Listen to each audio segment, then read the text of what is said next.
नमस्कार दर्शकों, मेरे साथ बैठे हैं राज्यसभा सांसद नरेंद्र जी भूडानिया। अभी जो आप चर्चा देख रहे थे उसको बीच में रोककर हम आपको ये चर्चा केवल इसलिए दिखाने जा रहे हैं कि अभी होली के ऊपर संसद जो चल रही थी उसकी कार्रवाई के 2 दिन का अवकाश है और उस अवकाश का उपयोग अपन करना चाह रहे थे।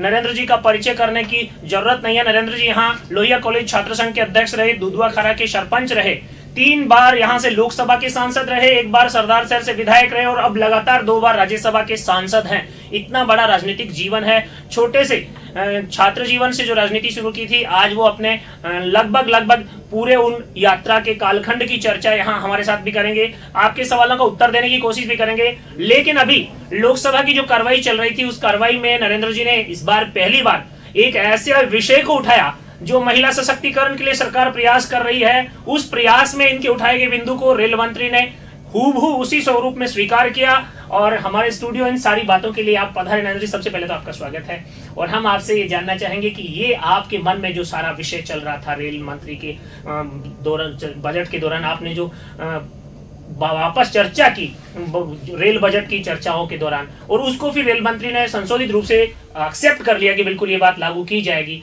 आपके मन की ये बात आप हमारे दर्शकों से शेयर करें। मैं हमेशा से ही, जब से मैं सांसद बना तब से मेरे दिल में ये था कि चूरू जिले का विकास कैसे हो, और ये सारी चीजें मैंने देखा। मैंने उद्योग पे भी विस्तार से अध्ययन किया, मैंने और कई विषयों पे अध्ययन किया, क्योंकि इन सब के लिए यदि कोई पहली आवश्यकता है तो वो है कि रेल विकास हो। और इसके लिए जरूरी था कि भाई हम बहुत पिछड़े हुए थे। आजादी से पहले का जितना विकास था उतना ही था रेलवे के मामले, रेलवे में। और हमारी जो है यहाँ पे छोटी लाइन होने के कारण ना कि कोई उद्योग लग सकता, ना कोई बड़ी कोई चीज हो सकती।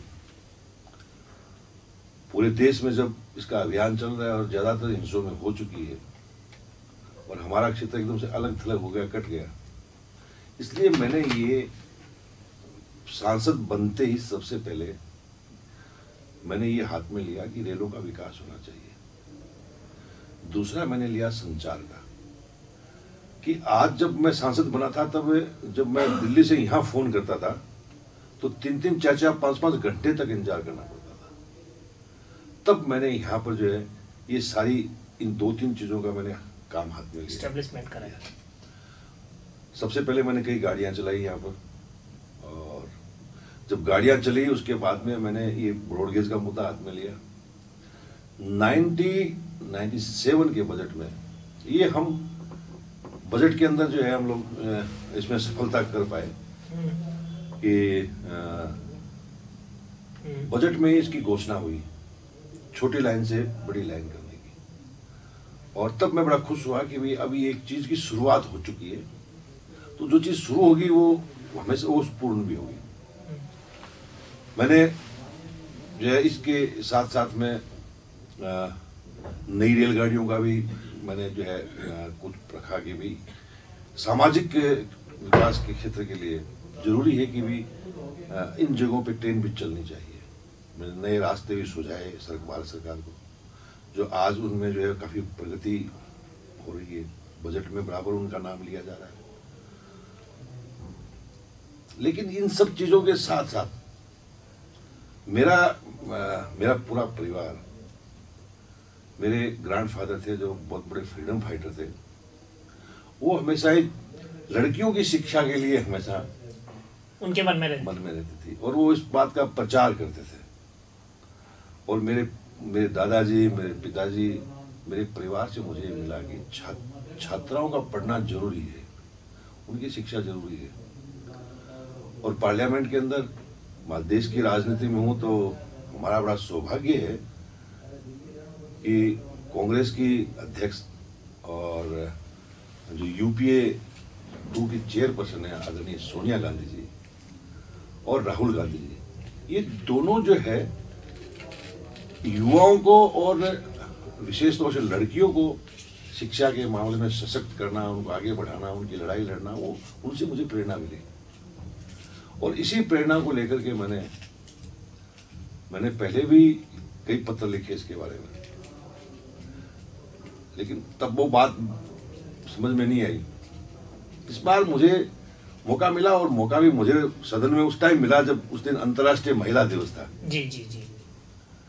और इस महिला दिवस पर मैंने बहुत ही स्ट्रांगली ये मांग रखी कि आज देश में, इसको देश के विकास के लिए जरूरी है कि महिलाएं आगे आएंगी। महिला तब आएंगी जब वो हायर एजुकेशन ले सकती है। अब देखिए, गांव के अंदर एक लड़की है, वो 8वीं तक पढ़ लेती है या 10वीं तक पढ़ लेती है, उसके बाद में वो शहर में नहीं जा सकती। तो आज साधन भी नहीं है, कम साधन है गांव के लोगों के पास में। इसलिए मैंने रखी कि ग्रामीण क्षेत्र की लड़कियां विशेष तौर से जो पढ़ नहीं पाती हैं, उनको प्रोत्साहन के लिए आप जो है निःशुल्क उनके जो है पास रेलवे में देने की घोषणा करें। और ये बात जो है रेल मंत्री के समझ में आई, और उन्होंने मेरे भाषण के तुरंत बाद उन्होंने तुरंत वहीं पर खड़े होकर स्वीकार कर लिया। नहीं, खड़े होकर स्वीकार नहीं किया, खड़े होकर के वो जो ऑफिसर्स गैलरी है उनमें खुद उठ के वो गई और जाके कहा कि भाई ये मांग जो आई है, ये मांग जो मुझे अच्छी लगती है, और किस पे आप वर्कआउट करके मुझे 10 मिनट में बताइए। और जब बजट भाषण खत्म हो गया और जब उनके रिप्लाई देने लगे, तो मैंने तो ये कल्पना ही नहीं की थी कि वो इतनी जल्दी मेरी बात को स्वीकार करेंगे। लेकिन उन्होंने जब अपने भाषण में जब ये घोषणा की कि मैं अपने बहनों और भाइयों को जो है बधाई देना चाहती हूँ, और आज नरेंद्र बुढ़ानिया जी ने ये मांग रखी है और इस मांग को मैं स्वीकार करती हूँ। और कॉलेज लेवल के ऊपर जो लड़कियां पढ़ती हैं, चाहे वो कॉलेज में हो, चाहे मेडिकल में हो, इंजीनियरिंग में हो, वोकेशनल एजुकेशन हो, जो भी हायर एजुकेशन की, उनको पास निःशुल्क जो है मैं पास देने की जो है घोषणा। ये बहुत बड़ी घोषणा है अपने आप में ममता बनर्जी की भी घोषणा है और एक बहुत बड़ा संदेश है। इससे कितना फायदा होगा कितना नहीं होगा, लेकिन एक संदेश जो गया है देश के अंदर कि हमारी जो भारत सरकार जो है वो लड़कियों की शिक्षा को विशेष ध्यान देती है। आपके बुढ़ानिया परिवार में सारी महिलाएं लड़कियां पढ़ी लिखी हैं, और इनडायरेक्ट डायरेक्ट रूप से आप पर उनका तो कहीं कोई प्रेशर नहीं था कि भैया ये तो कुछ करिए? नहीं, प्रेशर तो हमेशा रहता ही है। परिवार से तो हमेशा गाइडेंस मिलती है जी। परिवार से जो है बहुत सी चीजें मिलती है। ये एक अच्छी बात, अच्छी शुरुआत हुई है। दर्शकों, नरेंद्र जी को एक बार पुनः मैं साधुवाद देता हूँ इस सारे विषय को उठाने के लिए, और इस सारे विषय में ये सुविधा देश भर की लड़कियों को दिलाने के लिए नरेंद्र जी आपको बधाई। नरेंद्र जी, हमारी जब चर्चा चल रही है चूरू के संदर्भ में, अभी चूरू में 2 साल शासन को पूरे हो गए हैं राजस्थान के, को 3रे साल का बजट आ गया, 3रे साल का श्री गणेश हो गया है। अभी तक जो 2 साल का शासन माननीय मुख्यमंत्री अशोक गहलोत कर रहे हैं, यहाँ आप माननीय मुख्यमंत्री के शासन के 2 साल के शासन को किस नजर से देखते हैं कि चूरू के लोगों को जो अपेक्षाएं थी बजट में, और केंद्र का बजट भी आया है, केंद्र के बजट को इन टोटली 100 मिला जुला बजट, कोई बहुत ज्यादा चुनावी घोषणा भी नहीं थी, तो बहुत ज्यादा कोई ऐसी बात भी नहीं थी।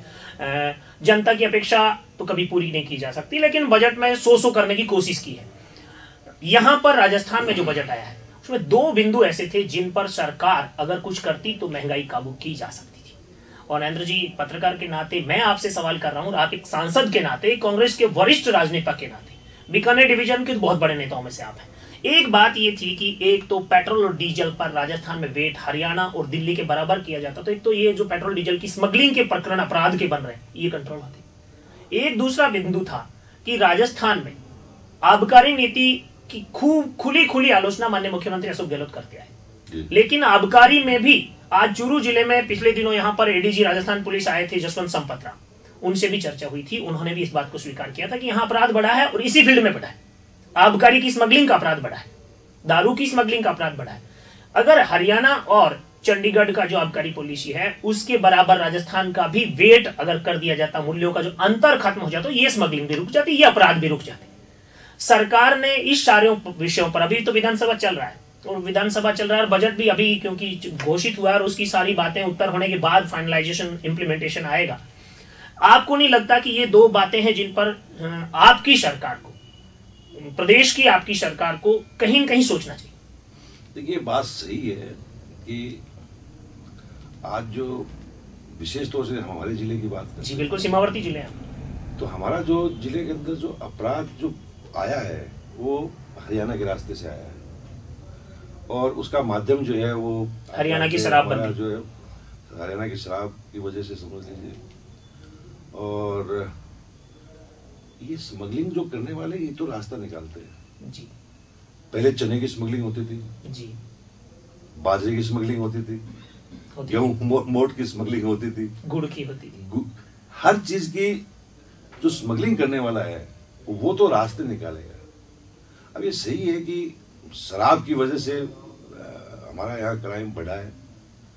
मैं तो कभी कभी सोचता हूँ कि बड़ा तकलीफ होती है सोच करके कि एक किसान जो है या एक माँ बाप है अपने बच्चे को बहुत ही मेहनत के साथ पढ़ाता है, ग्रेजुएशन कराता है, पोस्ट ग्रेजुएशन कराता है, और जो परिवार किसी बच्चे को पोस्ट ग्रेजुएशन तक शिक्षा दिलवाता है उसके बाद में उसकी उम्मीद भी होती है कि वो कहीं काम करे, कहीं अच्छी जगह पे जाए, लेकिन ये हो नहीं रहा है। यहाँ आकर के जो है हम कोई भी चीज बता सकते हैं, लेकिन जो रास्ता भटकता है, एक गाड़ी इजी अप्रोच में इसमें इजी अप्रोच होगी, गाड़ी ले ली और या तो उस गाड़ी को जो है किसी के किराए पे चला दी जहाँ स्मगलिंग हो रही है, या खुद भी करने लग गए नौजवान स्मगलिंग। आज इतने नौजवान जो स्मगलिंग के रास्ते में आए हैं, ये बड़ा दुर्भाग्य की बात है, ये हम सब के लिए बहुत सोचने की बात है। और इसमें जो है जो स्टेट्स का जो बात उठाया, ये बात कई बार उठी है कि कुछ मुद्दे ऐसे हैं जिनको स्टेट्स में आपस में बैठ के तय करने चाहिए। जी बिल्कुल, कड़ी से कड़ी जुड़ी अभी कांग्रेस की सरकार है दोनों जगह। हाँ, तो तीनों जगह, चाहे पंजाब हो, पंजाब की भी यही हालत है। जी। पंजाब, हरियाणा, राजस्थान, मध्य प्रदेश, गुजरात, ये आपस में बैठ करके एक नीति इनको बनानी चाहिए, जहां जिस चीज की जो कमी है, जहां जिस चीज को जो करना चाहिए वो करना चाहिए। और हमने सुझाव भी दिया है, ये जो है सेंट्रल गवर्नमेंट को भी सुझाव दिया है, हमने नहीं कई लोगों ने दिया है कि इसके ऊपर चेक करने के लिए आप कोई रास्ता निकालिए। नरेंद्र जी, हालांकि निश्चित रूप से स्टेट के विषय है जी, लेकिन स्टेट के विषय है तो इनको इंटरकनेक्ट करके स्टेट्स को, जो इस प्रकार के जो मुद्दे हैं, अब ये सेस की बात आप कर रहे हो, आप जाके देखिए मध्य प्रदेश के अंदर कितना बड़ा जो है वहां पे सेस लगा रखा है, सबसे ज्यादा सेस मध्य प्रदेश के अंदर है, सबसे ज्यादा डीजल और पेट्रोल जो है मध्य प्रदेश में महंगा है।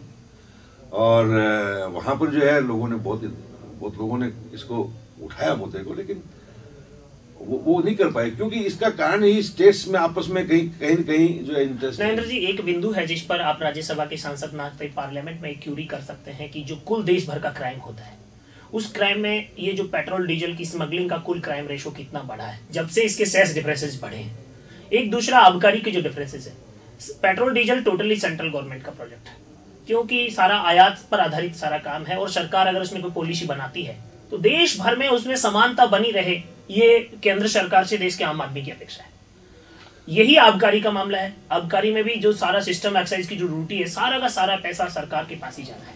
सरकार इसमें भी कोई सिमिलरिटी की डिस्कस करे, पार्लियामेंट में इस विषय पर कोई प्रश्न उठे और उसके बाद एक जनमत निर्माण हो। आम आदमी की अपेक्षा कॉलेजेस की डिबेट में ये आती है कि ये बराबर होना चाहिए। मैं आपकी बात से बिल्कुल सहमत हूँ, और मैं आपको और मेरे क्षेत्र की जनता को विश्वास दिलाना चाहता हूँ कि मुझे जब भी मौका मिला राज्यसभा में, तो मैं डेफिनेटली इस मुद्दे को उठाऊंगा जी, और मेरे सुझाव इस मुद्दे पर मैं दूंगा जी, और मैं कोशिश करूंगा कि अगले कुछ ही दिनों में जी, इस बात को मैं उठाऊं। जी।